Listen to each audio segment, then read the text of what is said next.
Está claro que ha sido un año desafiante para muchos de nosotros, sobre todo para los activistas de la salud a nivel internacional. La realidad es que en Palestina y en el Medio Oriente se viven situaciones impactantes. Ya entramos en los 15 meses de genocidio en Gaza y la agresión de Israel en la Cisjordania ocupada. En el Líbano ha habido un cese al fuego unilateral y eso nos trae más preguntas que esperanza.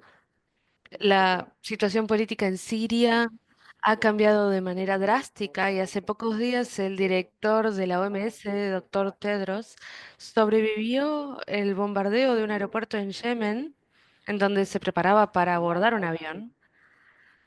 Y ni siquiera he mencionado todavía Sudán, donde la lucha por el poder continúa con el flagelo de la guerra. El mes que viene será la inauguración de la nueva administración de Donald Trump en los Estados Unidos. Así que para los activistas globales de la salud, tenemos que prestar atención a muchos sucesos constantemente y son momentos difíciles. Tenemos activistas de Medio Oriente el día de hoy que nos van a ayudar a comprender mejor lo que sucede en la región y a explorar cuáles son las implicancias. Así que tenemos al doctor Mustafa Barghouti, que todavía se está conectando mientras empezamos el webinar. Es el secretario general de la Iniciativa Nacional Palestina. Tenemos al doctor Ghassan Abu Sita, un conocidísimo activista cirujano de guerra británico-palestino, y la doctora Zeina Mohana, directora de la Asociación Internacional AMEL del Líbano. Van a poder hacerles preguntas en el chat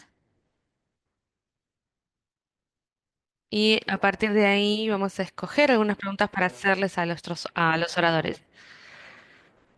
Zeina, nos gustaría comenzar con la visión desde el Líbano y cómo ha afectado la guerra a la población local. Bueno, muchas gracias, Wim, Miguel, Román.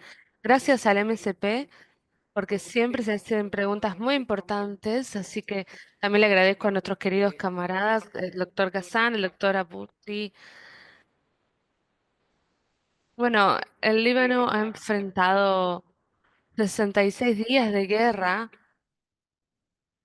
y estar aquí parece un sueño, ¿no? Para nosotros. Creo que todavía no hemos digerido lo que ha sucedido.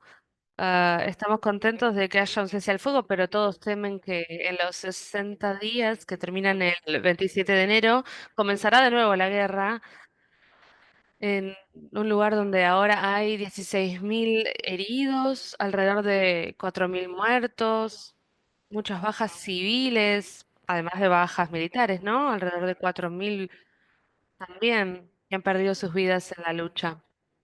Se estima una destrucción de hogares de casi una cifra que todavía se está estimando, pero hablamos de... Pedían 5.000 millones de dólares, eso pedía nuestro primer ministro, pero en realidad se calcula que son 20.000 millones de dólares el impacto en la economía. También sabemos que hay un gran impacto por el uso de fósforo y por el posible uso de uranio. Muchas personas han perdido su sustento, muchos productores agrícolas han perdido su sustento. Sabemos que hay minas terrestres, más de 32 ciudades destruidas y la zona que linda con el territorio ocupado de Palestina también es una zona muy peligrosa. Entonces, sabemos que ese es el plan del Gran Israel. Lamentablemente, el escenario es complicado, pero La gente trabaja arduamente y muchos están perdidos, se han quedado varados en el camino en la huida. Hay mucha pérdida de infraestructura, hay muchos desafíos socioeconómicos también.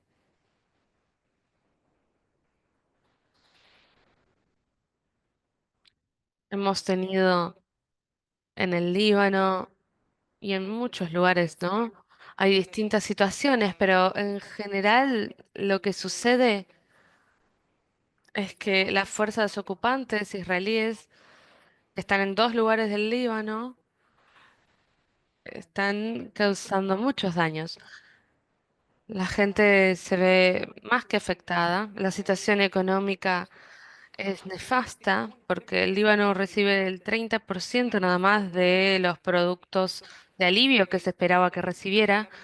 Así que el Líbano es conocido por su resiliencia, la vida continúa. Hemos atravesado ahora las fiestas, pero sin duda la gente está esperando más asistencia y podremos hablar más en detalle luego. Muchas gracias, Seina. Gazán también está en el Líbano y hablábamos del cese al fuego, pero ¿es real? ¿Cuál fue su experiencia, doctor Gazán? La situación en el Líbano, yo como cirujano plástico puedo decirles que los heridos todavía necesitan intervenciones quirúrgicas, reconstructivas. Hay alrededor de 13.000 adultos heridos y más de 30.000 niños heridos. También vemos que cada vez hay más heridos como resultado de municiones que explotan un tiempo después de ser plantadas. Unos hermanos que eran productores agrícolas estaban trabajando su tierra por primera vez después de la guerra y una de las bombas que habían caído ahí explotaron de repente.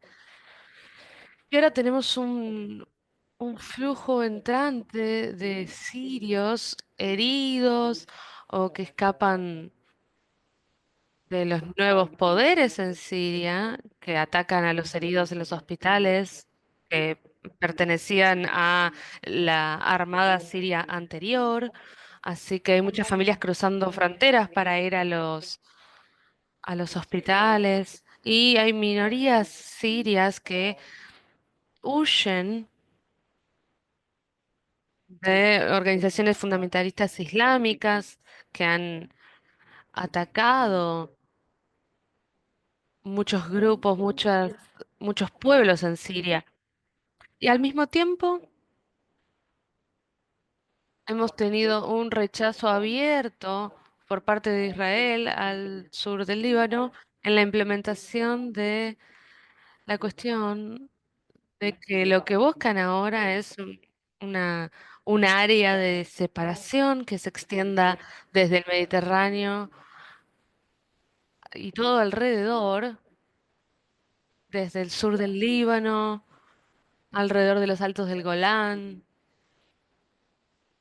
y a las tierras hasta la franja de Gaza y el desierto. Todo eso esperan que se limpie de población. Y tenemos luego el legado, que todavía estamos tratando con ello, de el peor acto masivo de mutilaciones que fue llevado a cabo por los israelíes con el episodio nefasto de los Vipers. Un agente del Mossad iba a hablar de la situación. Había 10.000 dispositivos, hubo 4.000 heridos, muchas personas que perdieron ambos ojos. Ah, la mayoría de los heridos tuvieron amputación total o parcial de las manos, las personas que llevaban estos dispositivos Viper que explotaron. Ah, así que todo eso se agrega al legado de la destrucción del sistema sanitario. muchísimos trabajadores de la salud en el Líbano que son atacados directa e indirectamente. Muchísimos hospitales del Líbano que no pueden funcionar después de la guerra, después de los ataques que han sufrido. Algunos hogares, algunos hospitales fueron reparados, pero no es suficiente. Y la economía libanesa no es capaz de reconstruir todo lo que necesita a tiempo. Así que este cese al fuego no es suficiente. Y otro punto importante es que debido a la ocupación israelí en un tercio de Siria, está a 12 kilómetros de Masna, que es el cruce entre Siria y el Líbano. Israel ahora tiene la capacidad de dividir el Líbano en dos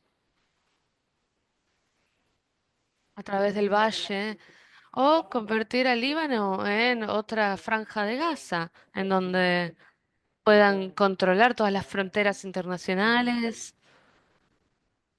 Entonces, la situación es extremadamente nefasta y la razón es que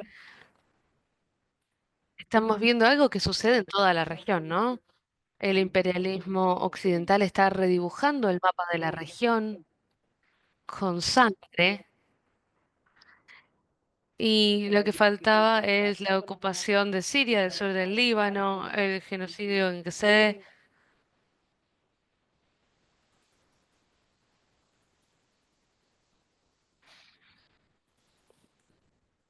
los asentamientos en Cisjordania, el control de todo el agua potable de Jordania a través de la ocupación del río, de la cuenca. Entonces, desde el comienzo de este segundo momento de dibujo de los mapas del Medio Oriente con sangre, como vimos en Palestina, pero después en Líbano, vemos que la destrucción causada en el sistema sanitario es terrible. Hay hospitales en el norte de Gaza, como vimos durante todo el genocidio, que han sufrido daños irreparables. Así que bueno, esta es la situación. Gracias, Gazan. Y mientras tanto, el doctor Mustafa se ha unido, así que le damos la bienvenida. Estamos muy contentos de que se haya podido hacer el tiempo para nosotros. Y empezamos con una pregunta general sobre cómo ven la situación y empezamos en el Líbano. Pero mi pregunta para usted sería, por supuesto, y sabemos que las palabras no alcanzan, pero ¿podría describir la situación actual de Gaza y Cisjordania? Claro que sí. Un momento, por favor. ¿Me oyen? Sí.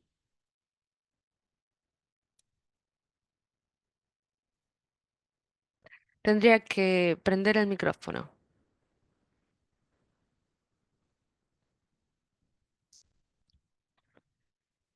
Muy bien. Bueno, es difícil saber por dónde empezar, ¿no? Sobre la situación en Palestina, pero empecemos con lo que sucedió ayer. El ejército israelí que ha estado destruyendo el norte de Gaza por completo invadió el hospital Kamal Adwan, lo bombardeó primeramente y después lo prendió fuego.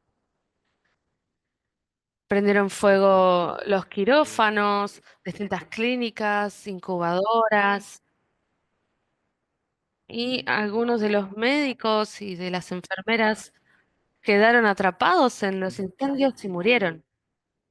Después, por supuesto, los pacientes, alrededor de 400, también sufrieron daños y fueron arrestados, muchos de ellos, así como también el director del hospital. Y en el curso de este bombardeo que mató a 50 personas el día de ayer, incluidos cinco personas del personal, el hospital ya no funciona, está terminado. Y ahora todo el norte de Gaza no tiene ninguna institución médica que pueda atender ni siquiera a los pacientes de cáncer.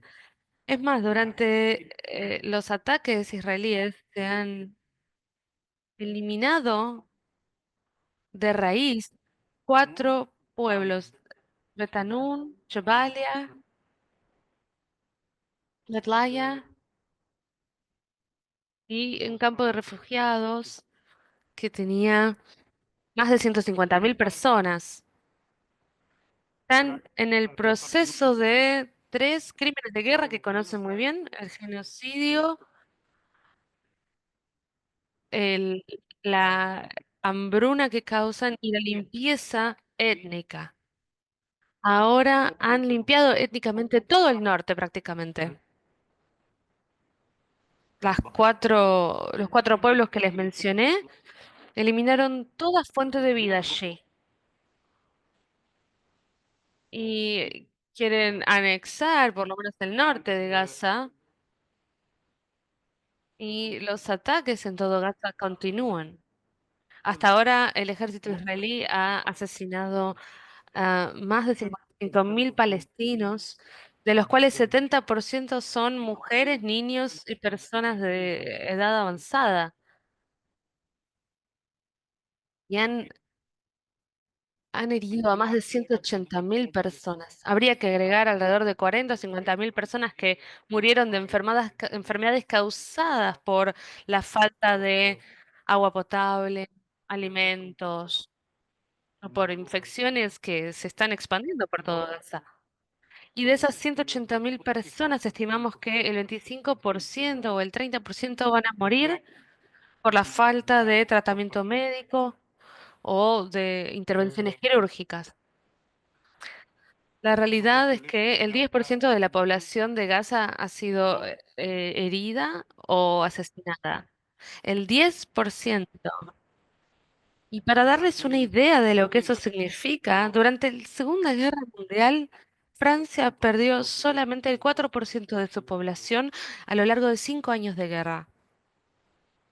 Si aplicamos el 10% a la población de los Estados Unidos, hablaríamos de 32 millones de personas asesinadas o heridas en los ataques.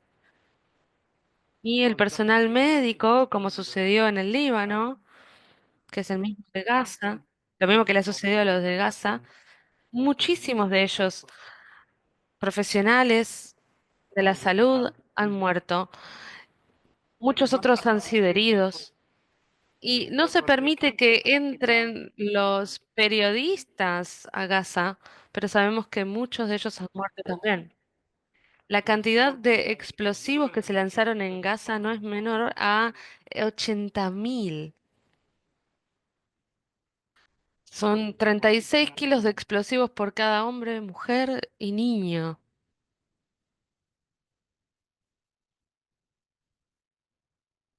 Y por supuesto, la cantidad de personas que han resultado discapacitadas a raíz de todos estos ataques, ¿no? Más de 1.000 amputaciones, muchísimos niños amputados, que no pueden recibir el cuidado que necesitan para ello. La ayuda médica tiene 26 equipos en Gaza y proveen cuidados para 200.000 personas por mes. Para eso tenemos que agregar la cooperación del ministro de Salud. Están ayudando a cuidar a los pacientes de cáncer que estaban en el hospital Shifa. Y la gente nos dice que Gaza está sujeta no solamente a los bombardeos, sino también a la guerra química y biológica. De acuerdo con la información de nuestros colegas, hay por lo menos entre 26.000 casos o 100.000 casos de hepatitis infecciosa. En promedio, el palestino de Gaza se enferma 3 veces por mes con distintas enfermedades. La cuestión más dificultosa es que la gente no se muere por los bombardeos, sino que se mueren también por las heladas, porque no tienen refugio, porque Israel ha destruido al menos el 80% de los refugios que había. Destruyeron escuelas, universidades, Y la gente se está muriendo de frío. Así de simple. Se perdieron hasta ahora 6 niños. Incluso una enfermera murió en su carpa por el frío. Así que la gente está muriendo por el frío, la hipotermia, la hambruna, sufren desnutrición. Hay muchísima escasez de alimentos y en los últimos 4 o 5 meses el 6% de la ayuda humanitaria no pudo entrar. Y así continúa la historia, ¿no? Cisjordania también está sujeta a muchos ataques de los asentados ilegales israelíes. Hemos perdido más de 820 personas allí hace muy poco y hay muchos asentamientos ilegales. Quiero resumir entonces que no se trata solamente de una agresión contra el pueblo palestino, sino que también, y como desde el comienzo de este terrible genocidio, lo que sucede es que Israel, un poder imperial con un gobierno fascista, que no se puede describir de otra manera que no sea fascista por todos los crímenes que está cometiendo, este poder imperial quiere controlar toda la región. Es por eso que Israel ahora mismo está llevando a cabo una guerra en Gaza, en Cisjordania, en Jerusalén, en el Líbano, en contra de Yemen, en contra de Siria, en contra de Irak y ahora Irán. Y también están amenazando a Jordania y Egipto. Lo que han hecho en Siria después de la revolución y el colapso del régimen es una indicación muy clara de la política israelí real, que es que su objetivo es ocupar más territorio de Siria. Están a 12 kilómetros de Damasco, la capital, y nadie dice nada. En mi opinión, lo que vemos aquí es que Gaza se ha convertido en un indicador que expone la realidad del mundo. Y sobre todo la realidad de los que están en gobierno y de los regímenes occidentales, ¿no? Todas estas enseñanzas que hemos tenido sobre la democracia, los derechos humanos, el derecho humanitario, el derecho internacional, todo eso se ha desvanecido. Y cuando se trata de Israel, pueden permitir cualquier crimen. Cuando se trata de Palestina, para ellos Palestina no es un país, debería y no debe ser sujeto al derecho internacional y al derecho humanitario. Lo que ha sucedido en estos meses, en este año, es un indicador muy claro de la injusticia en la que vivimos en el mundo y que en realidad hay dos mundos, ¿no? El mundo en donde la gente está sujeta a la explotación, a las guerras, al saqueo de sus recursos naturales, de sus territorios y aquellos gobiernos capitalistas que continúan llevando a cabo estas políticas imperialistas y ahora apoyan a Israel de todas las maneras posibles.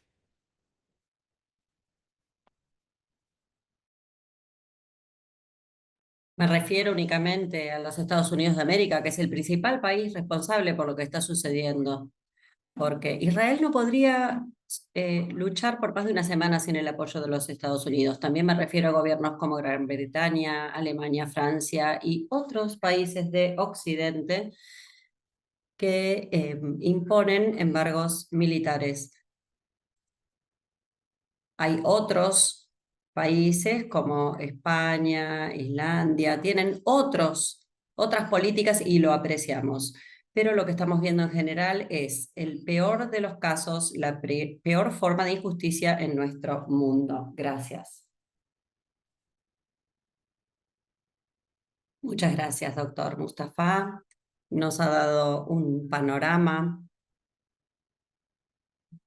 y lo ha realizado numerosas veces, dándonos las novedades y contándonos la realidad en el terreno, que es muy difícil de imaginar desde afuera, pero ahora vamos a ver también el panorama más global y explorar cómo estos eventos se relacionan entre sí. Zeina, por ejemplo, este cese al fuego, o así llamado cese al fuego en Líbano, el día que comenzó, también hubo eventos inesperados que tienen que ver con la caída en Siria del régimen de Assad. ¿Podría explicar cómo se relacionan estos eventos recientes? Sí, muchas gracias. Viendo lo que estaba sucediendo, empezando por Gaza en octubre del 23 y lo que sucedió en Líbano y ahora en Siria, vemos que hay un plan, claramente. Hay muchos análisis de que este podría ser otro ciclo para redividir la región y tener una nueva geografía. Sabemos que desde hace más de 15 años, el enviado o la enviada Condoleezza Rice estaba hablando de un nuevo Medio Oriente. También se vio una primavera árabe que falló, también hubo una revolución en donde las libertades tenían que ver con propaganda a expensas de los derechos socioeconómicos. También vemos una fluctuación de las monedas, desafíos socioeconómicos, más refugiados. Entonces, las medidas no ayudaron a los países a florecer. En cambio, hubo una regresión. Ahora estamos viendo una versión corregida, por así decirlo, de la primavera árabe, una vez más hablando de las libertades como propaganda, pero lo que vemos, lo que estamos viendo en Siria en cuanto a libertades, o privación de la libertad. Sabemos que hay muchos intereses económicos porque esta región está llena de petróleo y gas. Y vemos que lo que sucedió en el continente africano también tiene que ver con lo que está sucediendo en estos países. Estamos hablando de nuevas ocupaciones en donde la Carta Orgánica de las Naciones Unidas, después de la Segunda Guerra Mundial, hizo un llamamiento a la autodeterminación de las naciones, pero no hemos visto que esto sucediera. Esto no empoderó a los gobiernos, sino que estamos viendo un colonialismo virtual y una nueva ocupación, comenzando por Gaza y continuando por Líbano, Cisjordania y Siria, que está siempre afectada. Ahora también hay perspectivas para Yemen. Estamos hablando de Irak, Jordania, Egipto y también Netanyahu ha desarrollado una presencia del imperialismo. Esto es sumamente preocupante para nosotros y estos países. El Líbano, en los últimos 5 años, como humanitarios, nosotros hemos soportado todo tipo de emergencias. Hablamos de la revolución en el 2019, la moneda perdió el 90% de su valor. También tuvimos una expansión del cólera, también tuvimos un bombardeo, un terremoto seguido de una crisis política constitucional con la presidencia durante los últimos 3 años y realmente en cuanto a la sostenibilidad la situación se volvió crítica. Y nosotros ahora nos preguntamos si realmente hay fondos para la reconstrucción. Entonces, como se destacó, esto tiene que ver con el derecho internacional. Siempre estuvimos, o las naciones estuvieron defendiendo la institucionalidad, la primacía de las instituciones. Sin embargo, lo que estamos viendo es la primacía del poder, de la guerra en estas nuevas generaciones. A pesar de este doble mensaje, vemos que la juventud, las nuevas generaciones, está tomando conciencia acerca de las causas humanitarias y las causas correctas o apropiadas, y no debe haber un doble mensaje. Entonces, se está cuestionando claramente la última guerra en el Líbano en el 2006. Este plan ha sido preparado durante los últimos 15 años. Entonces, se se plantea la pregunta, ¿cómo fue al comienzo todo esto? ¿Cómo se intentan proteger las tierras? ¿Cuál es el derecho de las personas a proteger sus tierras? Hacer objetivo en el Líbano, con más de 100 centros de atención primaria, también los hospitales fueron objetivo, los médicos, las enfermeras fueron atacadas, y esto es una gran violación del derecho internacional. En el 2006, en esta guerra, vimos un gran derramamiento de sangre. Ahora estamos viendo que la gente directamente se prende fuego.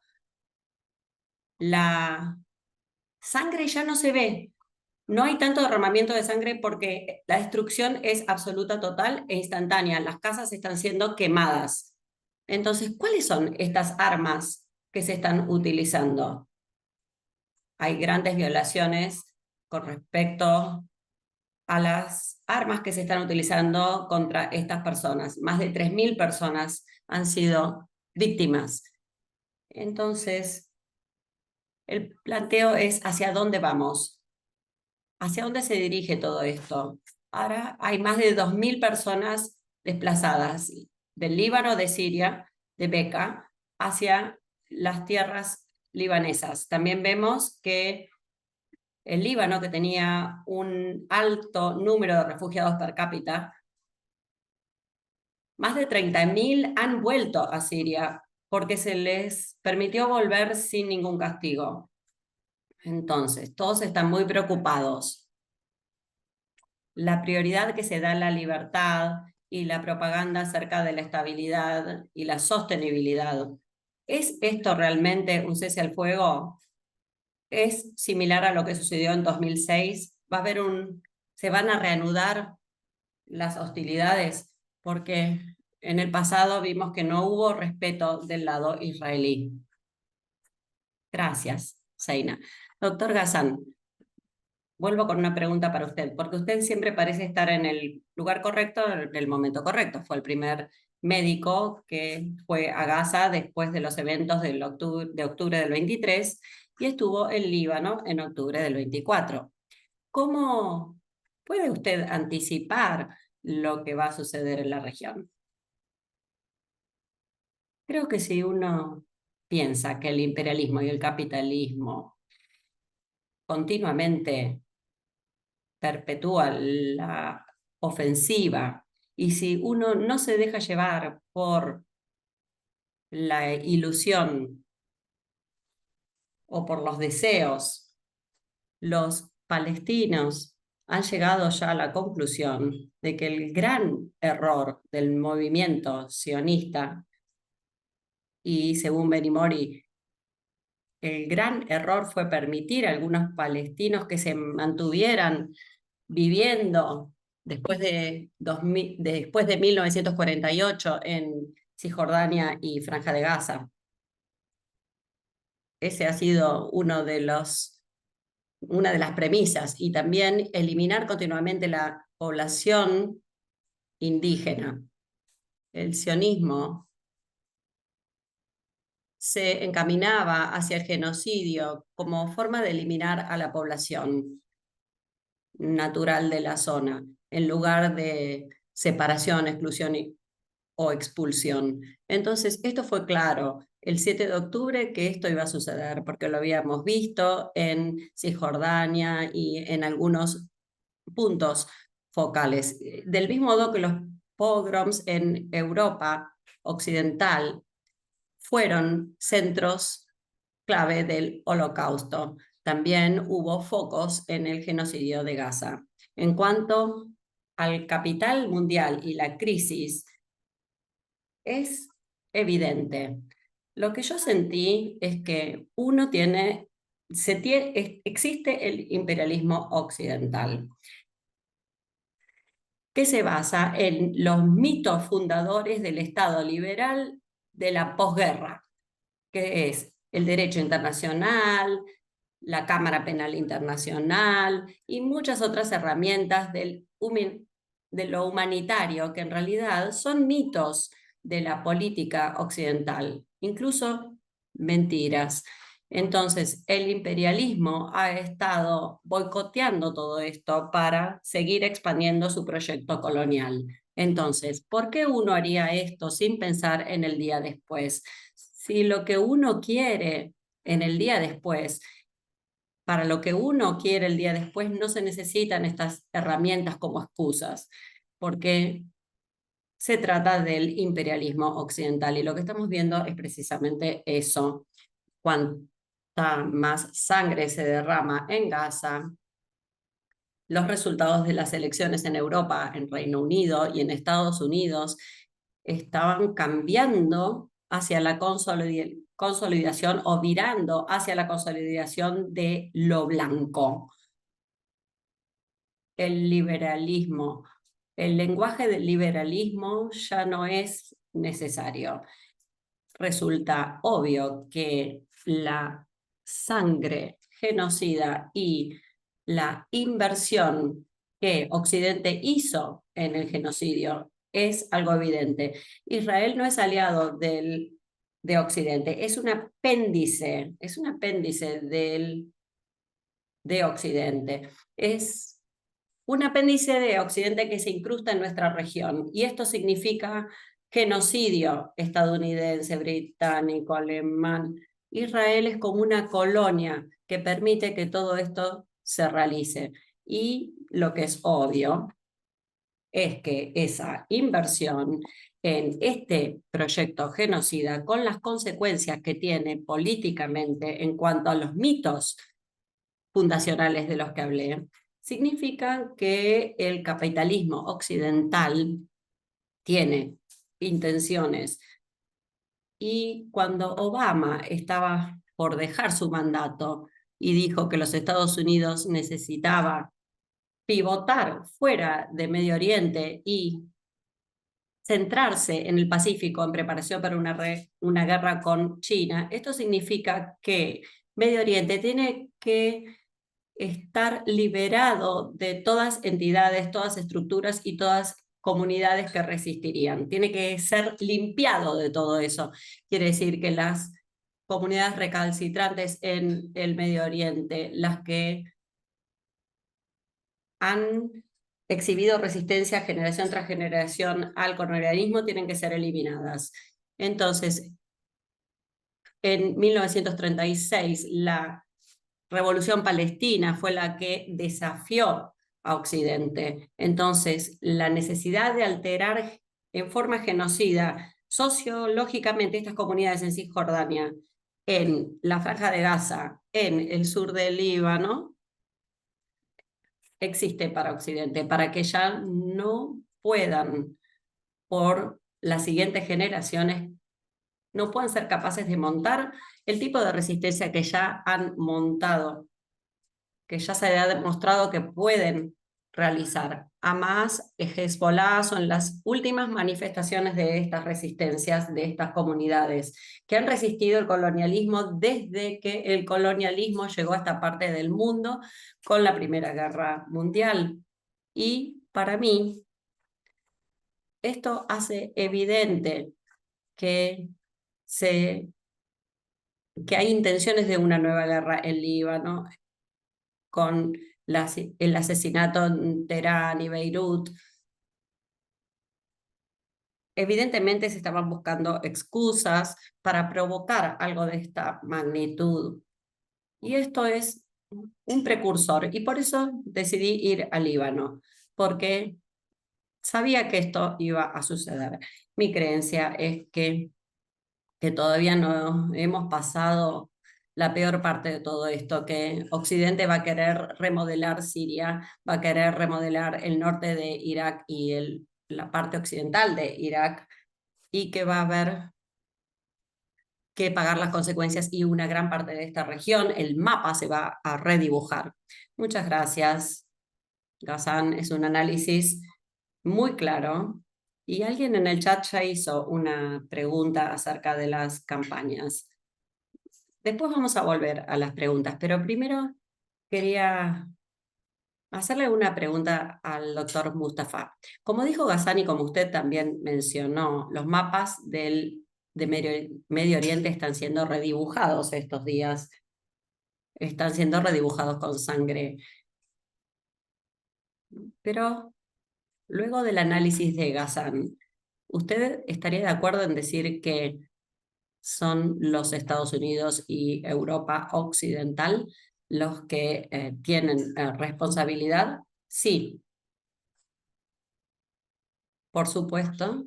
Tenemos una pregunta que se hace a menudo: si Estados Unidos maneja Israel o si el movimiento sionista está manejando a Estados Unidos. Creo que esta pregunta no es la pregunta correcta, no se necesita aquí, porque en la realidad lo que vemos es una alianza muy potente entre Israel y el movimiento sionista y Estados Unidos. Israel simplemente, desde su fundación, ha desempeñado el papel de servidor del imperialismo en nuestra región. La mayoría la mayoría de nosotros nacimos después de la creación del Estado israelí, pero no podemos olvidarnos de lo que pasó en 1956, cuando Gran Bretaña y Francia decidieron atacar Egipto, porque el líder de Egipto estaba apoyando la liberación, y también el norte de África en general. También se nacionalizó el canal de Suez, que estaba funcionando como una compañía británico-francesa. Gran Bretaña y Francia decidieron entonces atacar Egipto e iniciaron una guerra. Y Israel comenzó la guerra en 1956. Pero en ese momento la alianza con Estados Unidos no era tan fuerte. Y Ben-Gor, el primer ministro de Israel en ese momento, llegó a la conclusión de que no se iba a permitir esto, porque la guerra de 1956 fracasó porque Estados Unidos no dio un apoyo total en ese momento. Entonces el movimiento sionista cambió sus alianzas y pasó a ser el principal aliado de Estados Unidos, o tener a Estados Unidos como su principal aliado. Esto no significa que el imperio británico, la estructura colonial británica o los otros gobiernos de Occidente dejaran de apoyar. Lo que vemos hoy es una guerra, que hay una globalización muy clara de los intereses capitalistas, y esto se ve claramente a partir de la estructura de la administración de Trump y la alianza,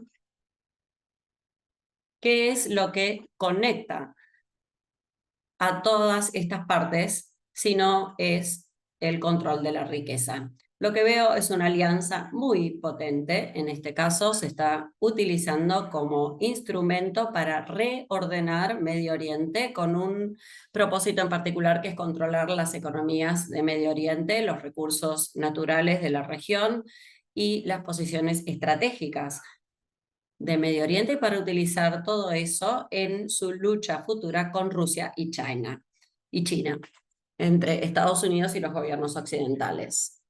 Es una cuestión o un objetivo geopolítico muy claro. Esto no significa que esto sea nuestro destino y que tengamos que dejar que suceda o que deba suceder. Depende de la resiliencia y las luchas de los pueblos de esta región. Lo que han hecho los palestinos y los libaneses es una historia sorprendente, con un nivel sin precedentes de compromiso con la resistencia, y una resistencia muy potente que ha restringido lo que puede hacer Israel. No se olviden de que Israel pudo vencer a 3 ejércitos árabes: Jordania, en Siria, en el 57. Estos ejércitos, después de 15 meses,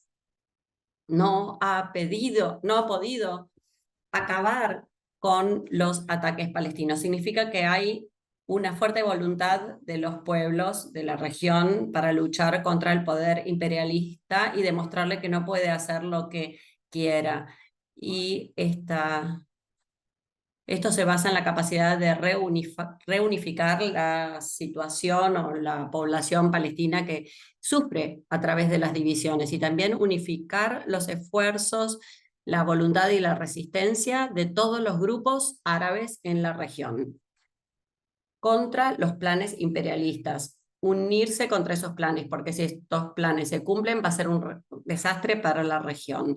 Ahí es donde buscamos la ayuda de ustedes, buscamos una solidaridad más fuerte de la comunidad internacional, de los movimientos revolucionarios, de distintos movimientos sociales en el mundo, incluso nuestro movimiento, el movimiento por la salud de los pueblos, para ayudar a Palestina. El rol más importante para los libaneses, los sirios y todos los demás en la región es imponer sanciones en Israel, exigir que se impongan boicot, desinversión y sanciones en Israel. Esto podría catalizar la solidaridad en un esfuerzo material y afectar realmente a Israel. Un último punto al que tenemos que prestar más atención. Lo que hicimos en Israel o lo que vemos en Israel, asistimos a un gobierno fascista, a un comportamiento fascista que va a empezar a carcomerse a Israel desde adentro, porque ellos se enorgullecen como movimiento sionista que es agresivo contra todos los demás, pero internamente esta unidad sobre la base de la democracia interna para los judíos y la institucionalidad, estos dos aspectos de Israel están siendo ahora atacados por el movimiento fascista. La democracia y la institucionalidad no van a poder sobrevivir en el movimiento sionista, especialmente todo lo que es lo que tiene que ver con los asentamientos ilegales en Cisjordania. Bien, gracias. Bueno, vamos a volver al BDS que mencionaron, pero alguien hizo otra pregunta sobre la situación política en la región y preguntaban específicamente el rol de Turquía y Erdogan. ¿Alguien de ustedes podría comentar sobre esto?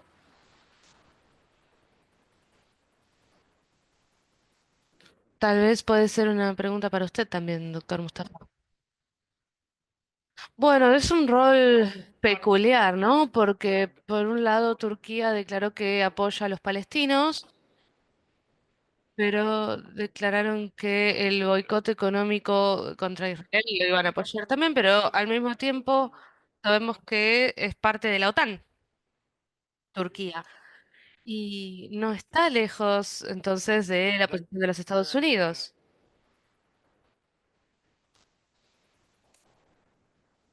La última operación en Siria, que no sé cómo llamarla, yo la llamo operación, ¿no? Pero que llevó a la caída del régimen del Assad, que por supuesto nadie puede defender una dictadura, sobre todo una que tortura a su propio pueblo y que genera tremendo desastre en su país, pero aún así no está claro qué clase de régimen prevalece en Siria. Lo que más me preocupa, y fui el primero en hablar de esto, y escribir de esto, es que hay una reacción muy débil del nuevo régimen sirio y de Turquía en cuanto a la invasión israelí de Siria y sobre la cuestión de que Israel ha expandido su ocupación en el territorio sirio y lo ha duplicado o triplicado incluso. La falta de reacción en este punto es muy preocupante. Y por otro lado, Turquía apoyó los grupos islámicos que tomaron el control del régimen de Siria, prometiendo que iban a ser abiertos y que iban a moverse en la dirección del respeto por la integridad de Siria y todo eso. Pero al mismo tiempo Turquía tiene un interés particular, que es aplastar el movimiento kurdo, que intenta alcanzar la independencia de Kurdistán, como ellos le llaman.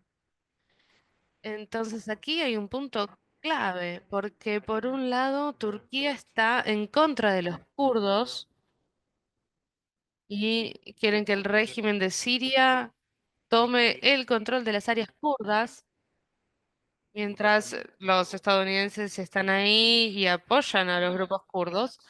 Y mientras tanto, Israel trata de promover divisiones internas en Siria, alentando la separación de los kurdos con respecto al resto de Siria y los drusos con respecto a Siria. Entonces, hay muchas tácticas coloniales de divide y reinarás. Como verán, es una situación muy compleja y quiero agregar que como palestino y bueno, y con los libaneses también tenemos el mismo sentimiento, estamos más que descontentos, preocupados, frustrados por la falta de solidaridad que hay de los países árabes y musulmanes, ¿no? Cuando hablamos de todos estos crímenes que comete Israel contra nuestro, vemos países, bueno, lugares como Marruecos, Bahrein, continúan teniendo relaciones normales con Israel, que está cometiendo un genocidio contra nosotros. Eso es un indicador terrible sobre el mal estado de la situación. Pero bueno, estoy seguro de que mis colegas pueden completar más información.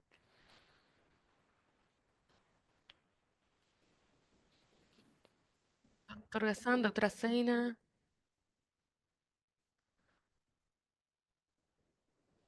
doctor Gazán, sí. No sé cuál es la traducción correcta, pero la contraseña secreta para la política de la región, para cualquier poder que aspira a ser un poder regional como Turquía, o los nuevos regímenes en Damasco, que han dicho que querían la paz en Israel, no querían que Israel bombardeara Siria, etcétera. La contraseña secreta es dar lugar a la expansión de Israel. Esa es la ruta que toman, ¿no? No, no hay dudas de eso.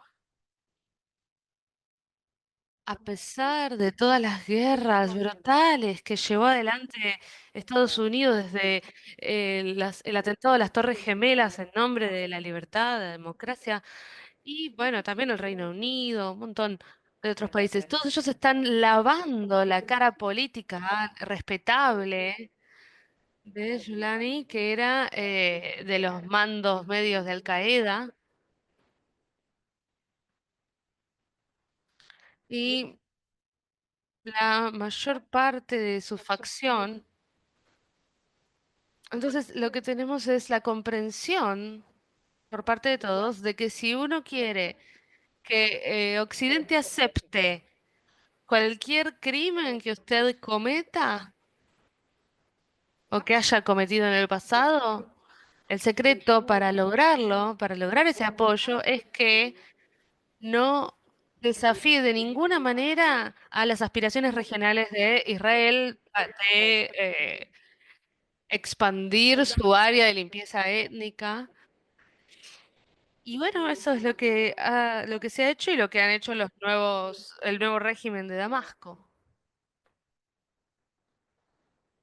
Tenemos la idea de que cualquiera que apoya a Israel, no importa cuán terribles sean sus actos, será bienvenido. Siempre y cuando proteja a Israel y asegure que su apetito de la región pueda continuar sin ser desafiado.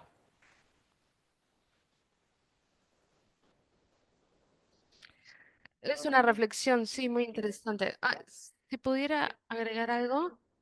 Sí, doctora Zeina Mohana. Bueno, la guerra civil del Líbano que duró más de 17 años, su título era La guerra de otros en nuestra tierra. Y creo que eso es lo que está pasando, ¿no? En la región, es la guerra de otros en nuestra tierra. Vemos que todos estos grandes poderes se pelean porque sabemos que después de la Segunda Guerra Mundial, así como ahora, hay muchos choques con los grandes poderes, las grandes potencias que tienen un reflejo en nosotros, en nuestros pueblos. pocos recursos que haya o los muchos recursos, no importa. Pero lo que vimos en la primavera árabe fue los derechos civiles, socioeconómicos, todo eso atropellado por la búsqueda de una democracia, si se quiere, pero no es lo que se logra instaurar en el Medio Oriente. Sabemos que no es el mejor sistema del mundo, pero se debe hacer todavía muchísimo a nivel educativo para impulsar lo que es la ciudadanía. Y la sociedad, la estructura de la sociedad no está lista para eso todavía, para la ley, por así decirlo. Entonces, se cuestiona el ICC y las decisiones tomadas en estos territorios y hay un doble estándar, ¿no? Eso no es para nada saludable para las nuevas generaciones, eh, que se sientan utilizados por herramientas poderosas. Entonces, lo que pensaba es que parece al final que sea la sobrevivencia del más fuerte en lugar del Estado de Derecho, ¿no? Y lamentablemente hemos visto que el apoyo monetario es político también. La explosión del Líbano, que tuvo muchísimo apoyo, ahora no tiene un 30% de cumplimiento de sus necesidades humanitarias.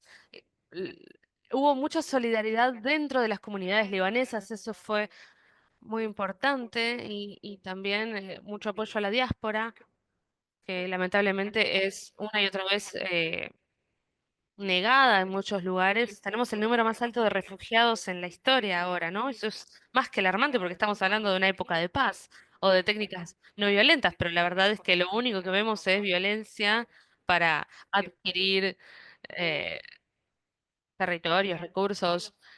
Eh, el modelo de AMEL, que es una organización en la que yo tenemos muchas modalidades y hemos hecho más de 45.000 consultas y hemos aumentado nuestra, nuestras unidades móviles y nuestra expansión geográfica. Así que hay mucha solidaridad en el terreno y nuestro equipo, la mitad de ellos fueron desplazados y le dan apoyo a otros desplazados. Pero ¿cuánto podemos contar en nuestros recursos? Como decía el doctor Barghouti, hemos visto que hay una gran falta de solidaridad. Si estuviéramos en un mejor escenario, podríamos apoyarnos mejor entre nosotros también, pero la cuestión de justicia en Gaza, de derecho humanitario, es casi indescriptible. Hay muchas personas que no tienen eh, el valor de ver las fotos siquiera. Imagínense tener que vivirlo. Entonces, no hay que normalizarlo, no hay que aceptarlo, tenemos que hablarlo una y otra vez siempre que se pueda, porque esta injusticia es inaceptable, esta violencia es inaceptable.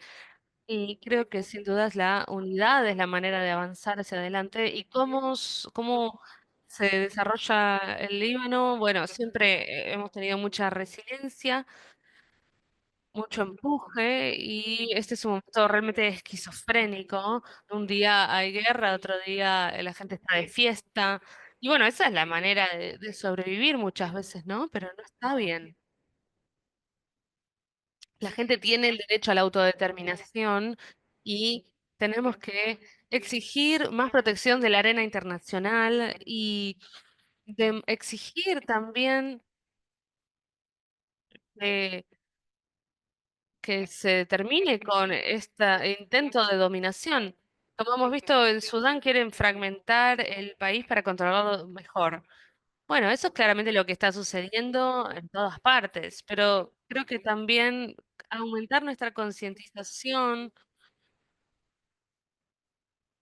y movilizarnos políticamente es clave, porque si no van a demoler nuestra historia, nuestras similitudes, nuestro sentido de pertenencia, y eso sin duda va a tener malas consecuencias. Así que tenemos que trabajar juntos para luchar contra esta ocupación y esperamos que haya una salida, ¿no? Me gustaría agregar algo. Sí, claro. Quería decirle a Zeina que es muy importante que recordemos que la democracia no es solamente democracia política. La democracia real tiene que ser política y social. No se pueden separar.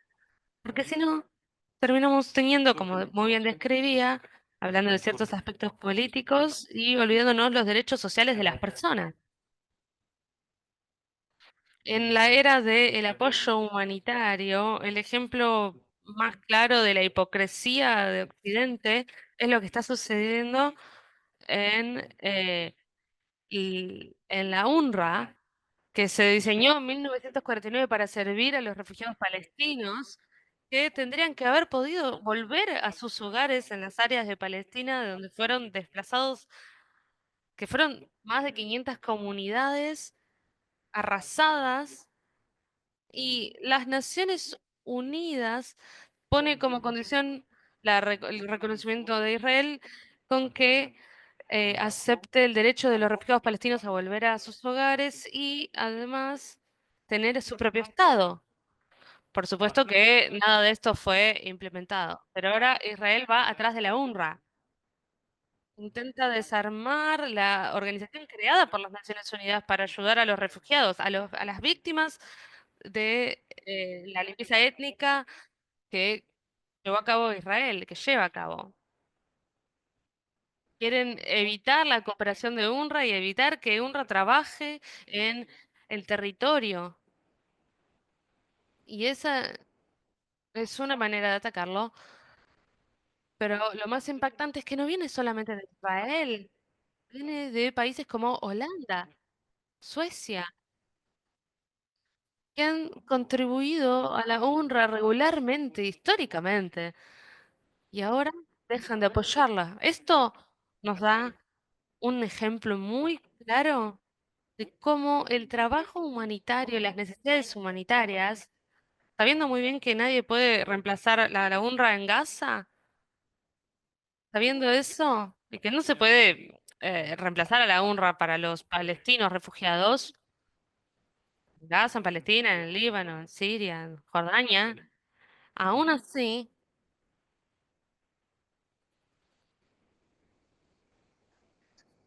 me parece que no es solamente la conducta de Israel, sino ver la conducta de Holanda, de Suecia, que solían estar muy orgullosos de sí mismos por defender los derechos humanos y dar eh, apoyo humanitario, y ahora tratan de eliminar a la UNRWA.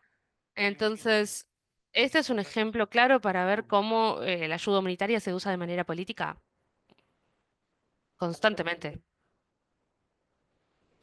Muy bien, sí, bueno, de hecho en la última ronda, en los últimos 15 o 20 minutos, me gustaría enfocarme en la resistencia y la esperanza, pero alguien hizo también una pregunta sobre el rol de China y Rusia, aunque me gustaría agrandar eso, el alcance de esa pregunta decir lo siguiente.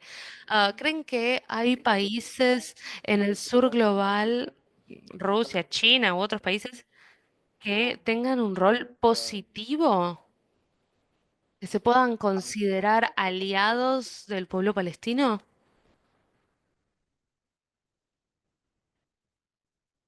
Doctor Mustafa, ¿quiere responder al respecto? Bueno, el país que ha estado en la vanguardia en solidaridad con Palestina más que nadie fue Sudáfrica. Es Sudáfrica. Y ahora vemos que auspicia el caso en el Tribunal Internacional de Justicia y en muchos otros lugares está trabajando, ¿no? Para crear un movimiento anti-apartheid global para Palestina. Ah, y otro país que fue increíble y que conocí en Doha al primer ministro es Colombia. Colombia no solamente decidió cortar relaciones con Israel y apoyar a los palestinos, sino que también hicieron un boicot económico completo de Israel Israel importaba el 80% de el carbón de Colombia y esto se detuvo. Pero bueno, esto es un ejemplo, ¿no? Estos dos países dan los mejores ejemplos de cómo debería comportarse un país, ¿no? Eliminando relaciones diplomáticas con Israel, boicoteando a Israel y dándole su apoyo a los palestinos. Ah, Rusia y China apoyan los derechos de Palestina, pero Rusia no es la Unión Soviética del pasado. China no es la China de los 60 y los 70, ¿no? Uno de nuestros problemas es que nos encontramos con una agresión de Israel totalmente apoyada por los Estados Unidos de América, que le da 40.000 millones de dólares en 14 meses para usar para armas. O sea, son las armas además más sofisticadas del mundo. Están en manos de Estados Unidos e Israel, nada más. Y le dieron todo a Israel. Lo apoyaron a Israel de toda manera posible. No vemos ningún país, como solía ser la Unión Soviética en los 70, que desafíe los deseos de los Estados Unidos. Entonces China y Rusia sí apoyan nuestros derechos, votan por nosotros en la ONU, pero no puedo decir que nos estén dando su apoyo completo y total, y que podrían brindarlo si quisieran. La relación entre Rusia e Israel se ve afectada por el hecho de que hay 1,5 millones de rusos judíos o que han inmigrado de Rusia a Israel y que mantienen relaciones muy fuertes con la comunidad rusa, con los medios rusos. Entonces, bueno, son complejidades que tenemos que tener en cuenta, pero por supuesto que no vamos a dejar de esforzarnos para tener relaciones con estos dos países y poder aumentar su solidaridad para con el pueblo palestino. El problema es que tenemos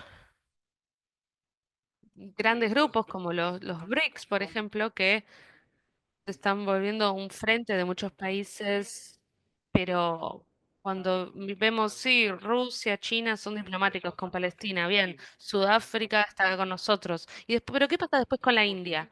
Apoya a Israel. India cambió su posición con el gobierno de Modi. Entonces, cuando vemos al mundo, en general hay mucho apoyo sin precedentes a Palestina, ¿no? Lo vemos en muchos votos de la ONU, pero no hemos llegado al nivel de solidaridad que es necesario eh, y por eso creo que una de las cosas más importantes que deberíamos estar haciendo como palestinos es comunicarnos y conectarnos con movimientos sociales y políticos de todo el mundo para actuar como un movimiento de liberación y no como una autoridad bajo ocupación. El problema de la OLP es que fue consumido por una autoridad palestina que no han podido cumplir con lo necesario y tenemos que encontrar solidaridad en otros países del mundo.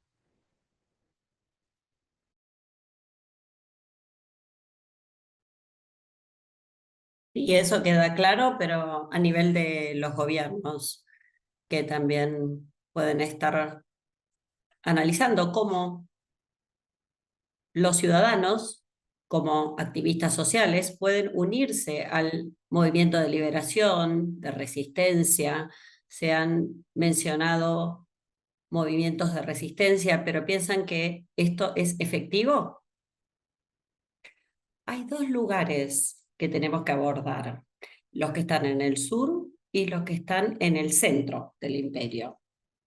Los que están en el sur tienen que entender dos cosas, que ahora, en el siglo XXI, el capital global ha probado las armas, la tecnología y los medios para una guerra colonial genocida.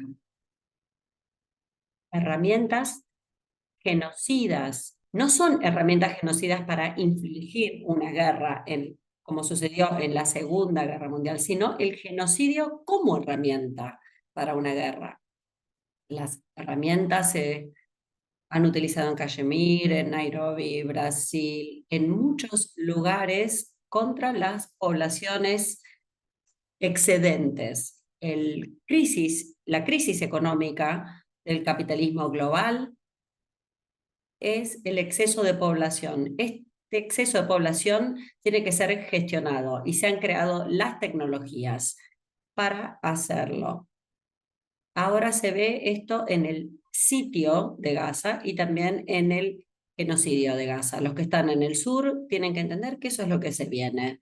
La guerra genocida contra las poblaciones que se interponen a los intereses del capitalismo global y sus intereses y apetito de expansión para apoderarse de los recursos en el sur.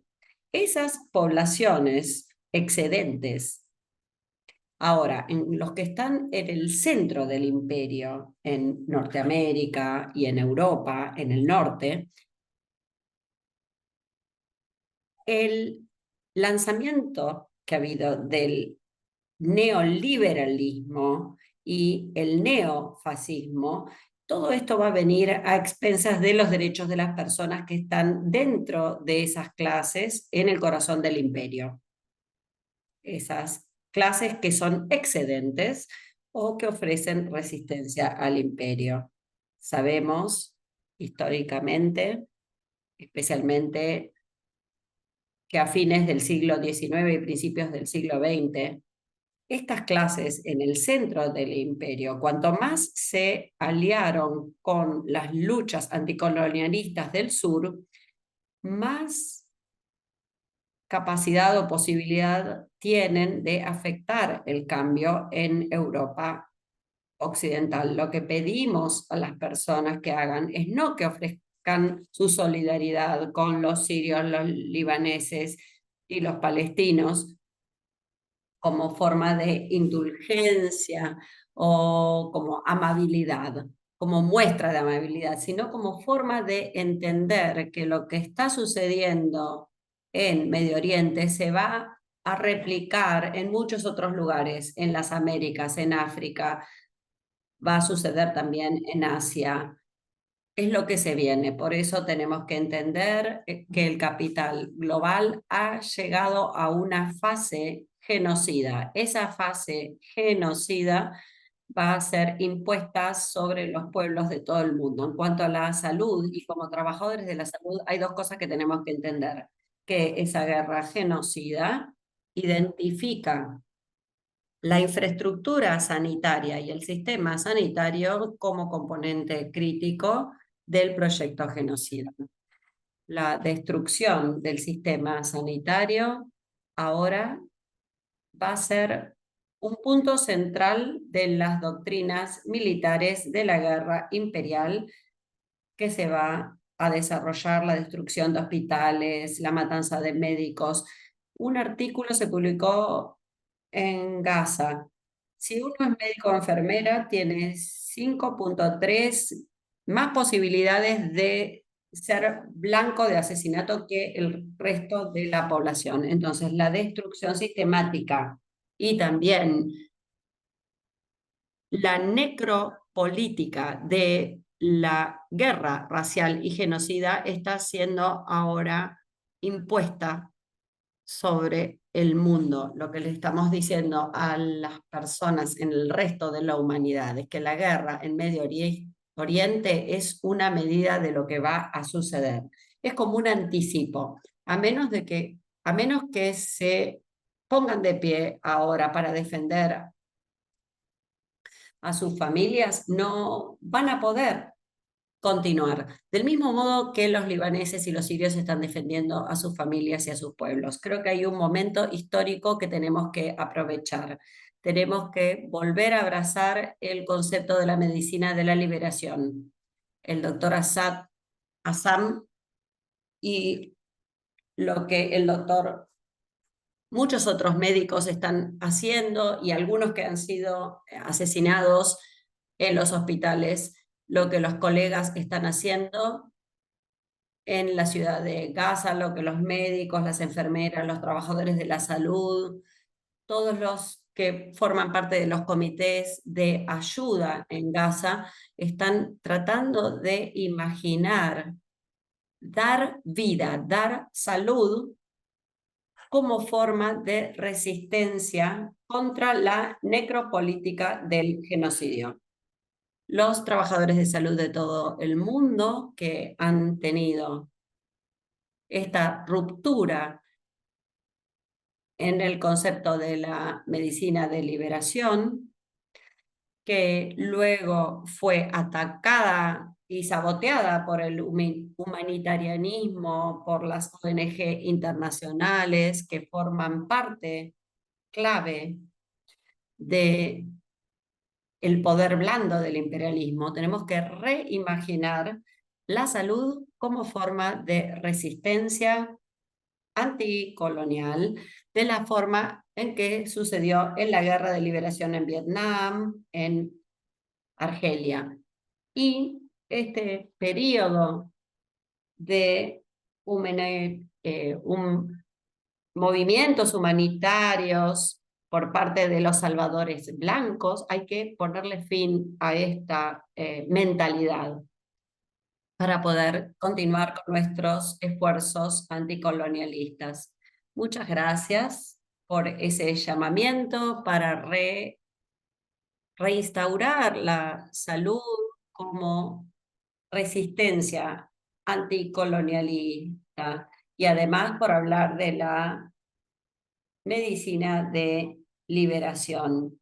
El movimiento por la salud de los pueblos se toma esto muy en serio, pero también es urgente que otros tomen conciencia porque estamos entrando en una nueva fase de la guerra y debemos reposicionar nuestros esfuerzos y nuestras campañas. Debemos hablar o hemos hablado del embargo de armas. Veo al doctor Barghouti. Sí, estaba aquí. Estaba trabajando porque tengo que cuidar mi espalda, mi cintura, y que estaba moviéndome un poco, pero continuaba aquí. Sí, tenemos que darnos cuenta de que el genocidio en Gaza es la punta del iceberg. Es un iceberg genocida que está compuesto por la institución occidental, que ha permitido y ha canibalizado y ha permitido que el genocidio durante 14 meses continúe sin ningún tipo de objeción. Y estas instituciones que han habilitado el genocidio son instituciones médicas en Occidente, son universidades que están realizando investigación acerca de las armas y de las tecnologías. Entonces esto se hace en las universidades y también algunos santuarios en entidades gubernamentales, fondos de inversión, empresas que impulsan ese régimen genocida en Palestina. Todo esto, todo este iceberg de habilitación genocida debe ser desmantelado y cada una de estas instituciones debe descomponerse. La ley continúa siendo el capitalismo. Para poder desmantelar estas estructuras debemos utilizar la ley. Hay organizaciones ahora que tienen más de 1000 órdenes de arresto para activistas, soldados que están pasando sus vacaciones en Sudamérica, en India, en Asia, en Europa. El proyecto, después de que la idea es ir tras de estos soldados. Hay estudiantes y grupos de estudiantes en las universidades que se oponen al desarrollo de armamentos. Todos los aspectos que tienen que ver con este proyecto genocida que ha protegido y apoyado la matanza de palestinos durante los últimos 14 meses debe ser desmantelado. esta organización no puede continuar. Ahora no tenemos muchas opciones. Las organizaciones y las personas, sea que sea donde estén, tienen que ver dónde están funcionando estas instituciones que están ayudando a que el genocidio continúe sin ningún tipo de objeción. Estas instituciones están ayudando, están formando parte de la máquina genocida. El Times, el New York Times y muchas instituciones, las universidades que comparten y tecnología para la fabricación de armas forman parte de esta maquinaria genocida. Hay muchas instituciones involucradas en esta maquinaria. Todos los académicos que realizan investigaciones en estas universidades forman parte de la maquinaria genocida. No hay terceros en esta guerra. Es un proyecto de habilitación y de protección contra el genocidio y por otro lado tenemos las víctimas. No hay opción, tenemos que decidir de qué lado estamos, con unos o con otros. Quisiera agregar algo. Sí, adelante. Creo que lo que se ha dicho es muy claro, muy bueno, pero daría prioridad a las acciones de solidaridad en 4 puntos, 4 prioridades. Como ha dicho el doctor Abusitu, la primera prioridad es detener la guerra en Gaza, exigir un cese al fuego inmediato para detener el genocidio en ese lugar. Debemos aceptar el hecho de que al comienzo del ataque sobre Gaza y al comienzo del genocidio tuvimos una cantidad maravillosa de solidaridad mundial que se expandió por todo el mundo, incluso en países de Occidente y en tantos otros. Y esta solidaridad ha ido menguando. En el caso de Estados Unidos y de otros gobiernos de Europa, por ejemplo, Alemania, hubo una acción opresiva, un sistema de opresión que comenzó a suprimir estas actividades de solidaridad a un nivel en que algunos rectores de universidades, como de Harvard y otras universidades, debieron renunciar. Ahora no podemos aceptar que el mundo se esté acostumbrando al genocidio, pero sí se está acostumbrando el mundo al genocidio. Es muy importante para los activistas y a los movimientos de todo el mundo que reactiven el mismo nivel de solidaridad y de atención al genocidio que está sucediendo. Creo que el mundo puede responder. A mí me sorprendió ver la cantidad de respuestas que tuve en Twitter al video que publiqué sobre lo que sucedió en el hospital de Kamal Awan. Y entonces, la gente está ahí, pero los movimientos fueron suprimidos, debemos reactivarlos. La primera prioridad es detener el genocidio de todas las formas posibles. Segunda prioridad, la campaña de boicot, desinversión y sanciones. Hemos visto grandes éxitos como en el caso de Noruega, en donde millones y millones de dólares están siendo desinvertidos de Israel. Debemos enfatizar que la herramienta PDS, boicot, desinversión y sanciones, debe mantenerse y distribuirse por todo el mundo y es una gran herramienta de presión. La tercera prioridad es lo que mencionó el doctor Ghassan, que es la batalla legal. Incluye perseguir a los funcionarios, los soldados, los criminales de guerra israelitas. Hay miles y miles de videos que los condenan por su participación en el genocidio. Creo que el trabajo que se está haciendo en ese nivel también es muy eficaz y puede ser una gran influencia en todo lo que sucede. Pero la última y cuarta prioridad que quería mencionar es reconocer que con la administración que se viene ahora de Trump en Estados Unidos es bastante posible que Israel trate de realizar o lograr 2 objetivos principales. Uno es anexar Cisjordania a Israel y su judaización, Creo que Trump ha hecho promesas a algunos de sus donantes judíos, que ha apoyado el movimiento de la embajada estadounidense a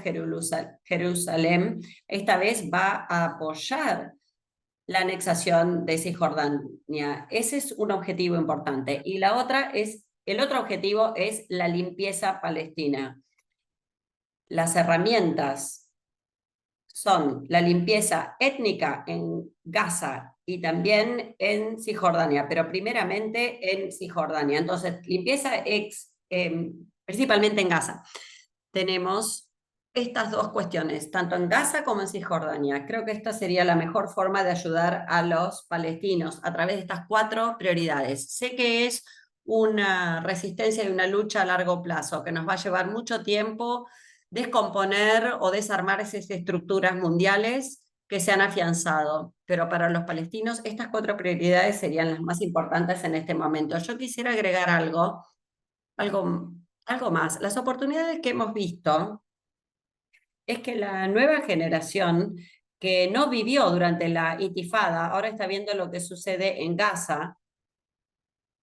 Cuando la causa palestina empieza a desvanecerse, hay algo muy importante que tenemos que poner en primer plano. Debemos adquirir conciencia a largo plazo, porque estamos viendo que hay una alienación de los israelitas, de los israelíes en muchas sociedades. Por ejemplo, hay muchas manifestaciones cuando están caminando por la calle o entrando a un teatro. Durante los primeros meses, en octubre del 2023, los israelíes decían, vamos a necesitar 10 años para reconstruir nuestra reputación. Ahora, después de más de un año, esta reputación creo que no se va a reversar. Ha habido una gran pérdida de reputación para los israelíes que no va a ser recuperada tan rápido.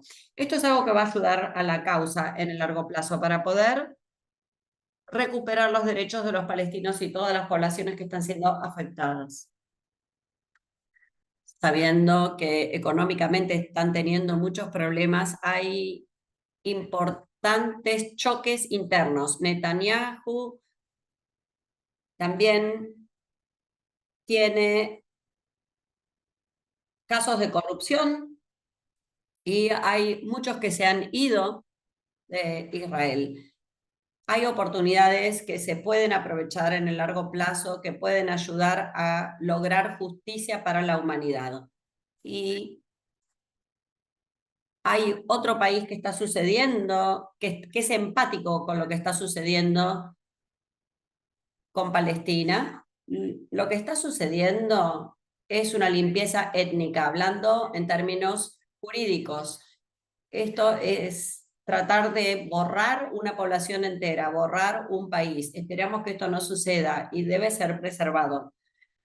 Sabemos que no solo es al nivel de la lucha con armas, sino también a nivel de las personas y el impacto que se está logrando. Nosotros estamos pensando en estos desafíos como árabes, como países en desarrollo. Siempre debemos pensar en las herramientas que nos unen para formar un frente común frente a las atrocidades, para pedir justicia y que los derechos de las mujeres y de las niñas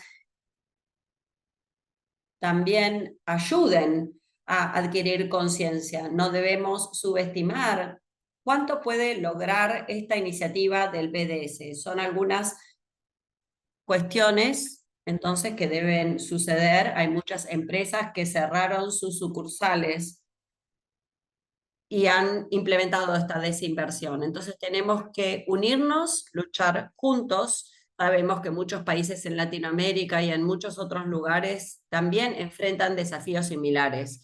Esto debería permitirnos unirnos en un movimiento para luchar juntos. Un ejemplo, el plan era para Líbano ocupar más del 40%. Afortunadamente, con la resistencia hay un debate si representa una victoria o no, pero hay un retiro de las fuerzas y el Líbano logró mantener una gran proporción de su tierra. Líbano solo tenía armas de fuego y un ejército muy débil, pero al unirse no permitió que se cumpliera el plan de ocupación de sus tierras. Entonces, tenemos que unirnos para luchar contra las atrocidades y preservar los recursos que son la fortaleza que tenemos. Muchas gracias. Quisiera cerrar aquí porque me parece que fue un debate más que interesante y también me alegra mucho poder terminar con una nota de esperanza, que podemos construir una resistencia y bueno, en el 2025 es lo que vamos a hacer. Pero bueno, para cerrar este seminario, quisiera agradecerles primeramente a los oradores, pero también a Miguel, nuestra persona encargada de las comunicaciones, que organizó todo esto, y a las dos intérpretes que han permitido que nuestros amigos y camaradas de Latinoamérica y en cualquier lugar del mundo en donde hablan español puedan unirse y participar también. Y también queremos agradecerles a ustedes, todos los que se conectaron hoy, incluso en medio de la época de las fiestas. Así que hemos hablado, hemos debatido sobre cuestiones muy complicadas y no se puede negar que el 2024 ha sido un año muy difícil y probablemente el 2025 traiga sus propios desafíos, pero eso no nos va a detener.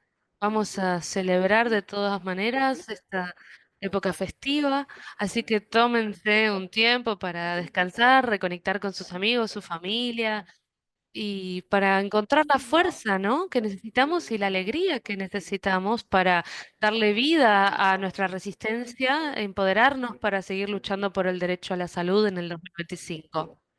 Así que muchísimas gracias y les deseo a todos ustedes unas fiestas pacíficas y llenas de esperanza. Esperamos que el 2025 sea un mejor año con su trabajo, su resistencia, su resiliencia. Muchísimas gracias a todos. Gracias a todos y gracias, doctor Barguti. Muchas gracias a todos.